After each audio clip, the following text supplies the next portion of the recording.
I'd like to invite Niccolo de Masi, CEO of Glu Mobile out. This is our first fireside chat here. Alrighty. So I thought you were bringing Kim with you. I thought that I didn't need to at this point. I mean, So thank you for coming to talk about the celebrity strategy. And I think for many people, they had probably never heard of Glu Mobile until Kim Kardashian Hollywood came out. So can you maybe tell us some history of everything that went on before that? Well, congratulations for all of you making it to the most exciting panel of the day. I'm going to do my best to keep this interesting.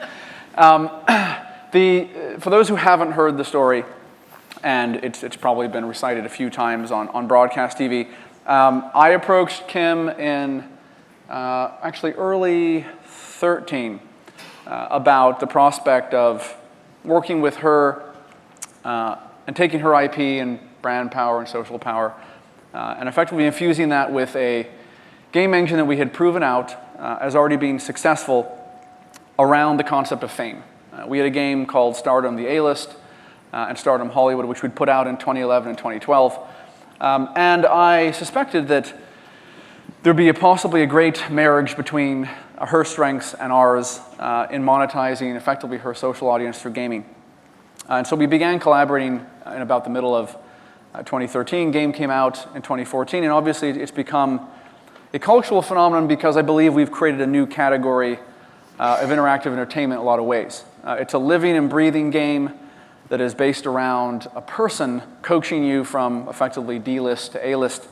And ultimately, unlike all other IP that typically comes from the movie space, the book space, this is something that is active and alive. And that's been a big component of how we make this game successful by twisting up the virtual and the physical world every chance we get, every update we get.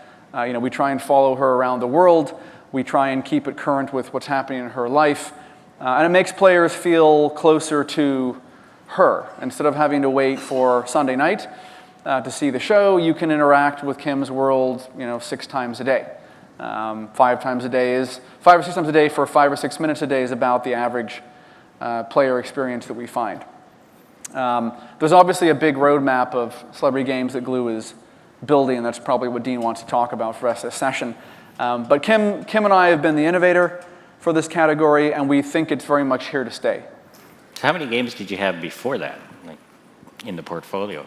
I mean, it was a portfolio strategy, right? And has it sort of morphed into having more emphasis on this one game, one category then?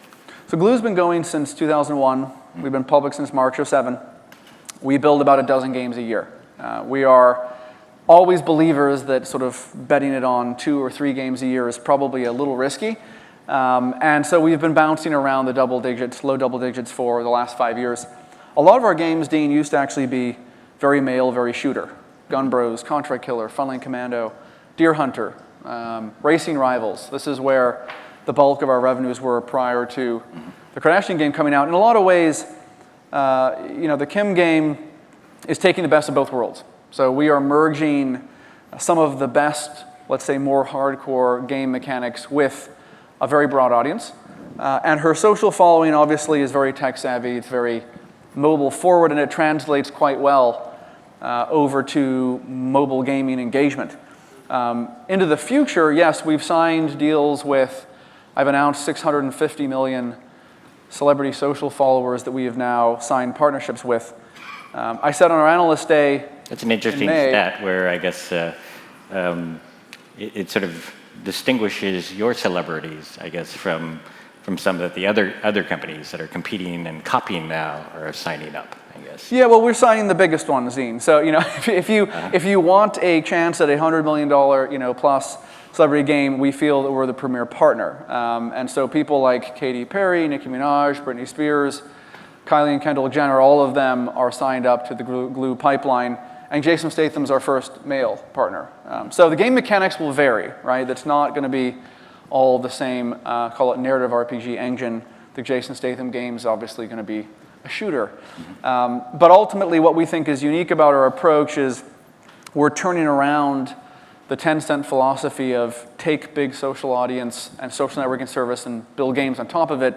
We're trying to build social following for our games by partnering with people that have it already. And with that, Glu is endeavoring to build a longer term, call it annuity pipeline of not only partnerships, but revenue streams. Gaming, I think, is the most effective way of monetizing social following typically. And what we're trying to prove is that if we can get to 1 billion social followers or more through long-term 5-year partnerships, we can be a unique asset in the game space, which is something that does have a predictable portfolio of revenues that come for many years and a contractual barrier to entry around it. So how broad and deep do you think this celebrity category is?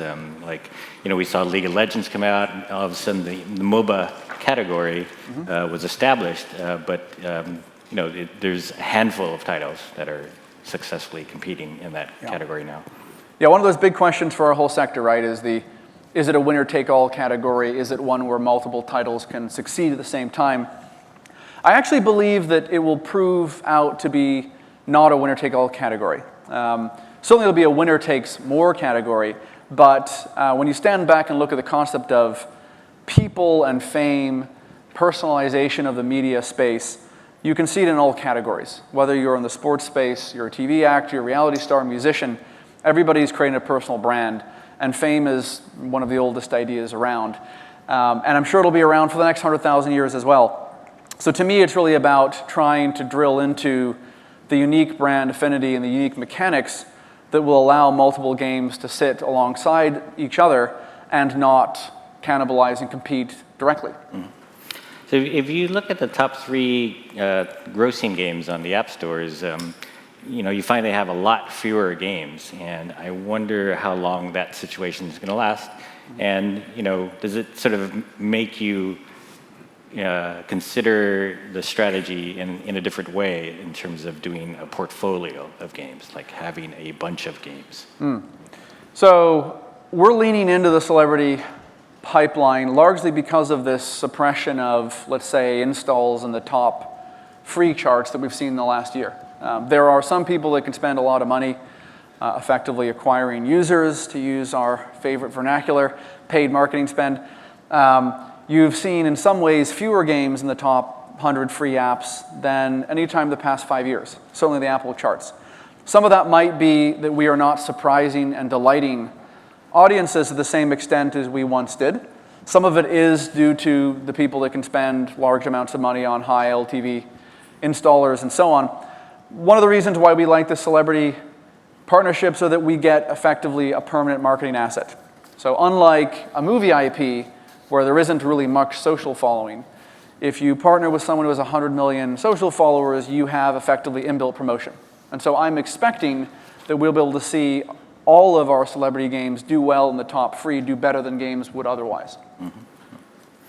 So you just launched James Bond, World of Espionage. What's the thinking there, and how does it sort of compare or contrast with Kim Kardashian? Quite a contrast. So I think that game has been 2 years in the making. It was actually done at the same time as our Terminator or Mission Impossible deals, as well as the Kim Kardashian game. So think back to late 12, early 13. And a lot of thought went into these movie partnerships. The Kim partnership was an experiment for Glu, along with our movie partnerships, to take a tried and tested game engine and ultimately find a way to increase reach, right? Drive more installs, hopefully get some uptick in conversions, maybe even retention via the brand affinity IP. What we've seen pretty clearly in 3 movie titles as well as the Kim game is that there's a lot better affinity between a living, breathing person with an inbuilt digital promotion mechanism than there is with even the world's most successful movie franchise. So I think our conclusion from that whole portfolio strategy has been, celebrity is more effective than movie IP, generally speaking. And you'll see us, lean accordingly into the roadmap the next couple of years. How do you also balance, I guess, the financials here between, the IP owners and yourselves? Well, we balance them by trying to give them as little of the pie as possible, right?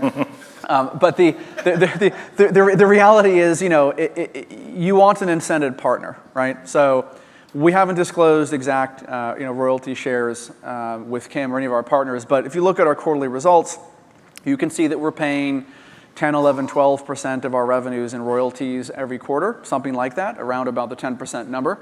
And you can work out how much of our game portfolio is branded versus original IP. We own the Deer Hunter IP. We acquired that. We own the Diner Dash IP. We don't pay royalties on this. So, Kim's making up a big chunk of that. And you can kind of see an imputed royalty rate, which is, a modest but significant minority, right? And so having a partner who, if we're successful, can be effectively, see a third, maybe a third, or where the top 3 income streams come from a game, makes for a very different dynamic than, say, a film whereby you could make $1 billion at the box office. Unless the game makes half that, the prioritization is not there. For Kim, we're a top 2, top 3 income stream if we're successful. And I very much hope the same thing will be the case with our musician partners, who of course have seen paid music, physical music decline. They're now, Katy Perry's making her money now on performance and merchandising, sponsorship. Gaming can be on the podium in our top 3 if we're successful. Interesting. So James Bond games went through their cycle, and at the beginning of shooters, like with GoldenEye, 007, they were very brilliant games, I guess. But they also ran out of gas at some point, and I wonder how you keep gamers interested in these branded games, celebrity games. I think that's right. Surprise and delight was one of the things I mentioned a few minutes ago as something that possibly our industry needs to push forward a little farther. Unless Apple has changed their top free algorithm, you see dramatically fewer games in the top free apps this year than you did even last year, and certainly fewer than you had 3 or 4 years ago. Part of that might be consumers are spending more time on social messaging, social networking apps. Part of it might be that we're not doing a good enough job as an industry at finding something that's innovative that punches through. And I think that's the case, Dean, in all genres. So you have to build a game that surprises and delights and innovates, whether it's with a celebrity partner, whether it's with your own IP, whether it's with a film. The only difference is whether or not you get effectively a marketing boost or some kind of halo effect if you're working with something that otherwise has great marketing or has some other kind of established brand. But VR, AR, I'm sure you guys have heard a lot about this conference. You'll hear a lot more the next day or so. That might be the next generation of surprise and delight that we need to bring into all these genres. And I think it's very possible, by the way. You can bring VR and AR techniques into celebrity games. You can bring them into movie titles. You can bring them into every genre. Cool. So I think we will take one question from the audience here. And in the meantime, I wonder what you see as sort of the road ahead in mobile games. The road ahead in mobile games. I see it very much like the cable TV sector in the sense that I believe that everyone in this industry has to do a great job of identifying what the demographic is that we're trying to engage, and then find the way of programming that. So you're going to see more and more depth and more competition. We've got, 1.5 million apps in the stores now, heading towards 2 million probably. So volume's going to keep increasing, and specificity will keep increasing as well. So I think that you will see the biggest mobile game companies being great at all of the kind of bottom of the Maslow's pyramid, so to speak, or hierarchy of functional success. You'll have great analytics, you'll have great marketing, you'll have great core gameplay, you'll understand monetization. And what will, of course, make the difference between breakout success and not will be the innovation layer, ultimately. The other thing I think you'll see, aside from VR and AR in the next 5 years, is you'll see more hardcore monetization mechanisms come into the casual space. I think you'll see that quite broadly, actually. Cool. So do we have a question out there in the audience? If not, I can keep talking for half an hour here. It's fine. So no volunteers? Okay, no victims? So, okay. If not, we'll talk about how Dean got the costume here, and what it is. Jason Wilson. Okay, so take a look at what you've been building here. What's the one celebrity you really want they haven't been able to bag yet? What's the one celebrity that I haven't bagged? So that's a tough one to answer because there's a Deer Hunter style. There's a good number of celebrities that we have possibly signed that we haven't announced. So I think if you work your way down the list of the most popular people in the world, and by most popular I mean 100 million or more followers, you can obviously see people like, there's some sporting stars. There's Cristiano Ronaldo, Lionel Messi that are up there. David Beckham's up there in terms of men that have big followings. Vin Diesel's up there. There's also some musicians that have huge followings. Taylor Swift's large, obviously nearly 200 million social followers. One Direction. Our challenge is working with partners who want to build a game, who have a big social following, and who we can find a way to build a game that resonates with their fan base. If Cristiano Ronaldo wants a game, but he wants it to be a lifestyle game, for example, it isn't clear that's what gaming audiences will want. Do you want to interact with LeBron James who's dunking, or who's in the locker room talking about how his shorts are too tight or whatever? Like that's probably not the brand affinity connection you want. So it's not as simple as just signing the biggest ones. You've got to be quite thoughtful in making sure that they want to be partnered with you, because at the end of the day, the game won't be successful if they're not able to engage their fan base and connect it with the innovation in the mechanic. They won't promote it as heavily, they won't ultimately make as much money, and there's a non-virtuous circle that happens if it doesn't all come together. I think your goal was a billion followers, right? How soon do you think you can get to Glu Games with 1 billion followers? Yeah, so I said on our analyst day that it would happen by 2020. Since then, we were at 434 million on May 14th. We were at 650 million signed on the Q2 earnings call just a couple of months ago. I suspect that we will get them signed much faster than the analyst day predictions. When the games come out, though, will be a rolling feast, because, believe it or not, we are increasingly capacity constrained. So we can't build as many games as we have inbound interest for. And so we're very, very choosy. We don't work with, I get emails daily from someone who has 5 million, 10 million, even 30 million followers. We're not going to build a game for someone with 5 or 10 million followers. 100 is kind of the line now. And we're able to be that choosy. It's a space that's had, I think, a lot of validation on the install front. Demi Lovato's had a game, Meek's had a game, Avicii's had a game, Eminem's had a game. Various people have had games over the last 5 years. They all download. Whether you can monetize or not becomes the question. And we have an engine that does a good job of that. And we want to make sure we take advantage of that going forward. But we recognize we have to innovate and surprise and delight. Otherwise, we won't be able to support as many concurrent games. My money is on Kanye West or Kara Swisher. Your money's on Kanye or Kara? Yeah. Depends who runs for president first, right? Ultimately there. Look, we also have mechanisms to add additional celebrities into the existing games. Kim's got her whole family in there. It's a good way of testing out the gaming affinity. And we're adding a bunch of fashion stars to Kim's game as we add more branded items. So I think we're very much scratching the surface of where these games can go if you think about them as e-commerce platforms, as well as sponsorship, merchandising platforms, and of course, taking interactive content to the next level. Thank you very much. Thank you, sir.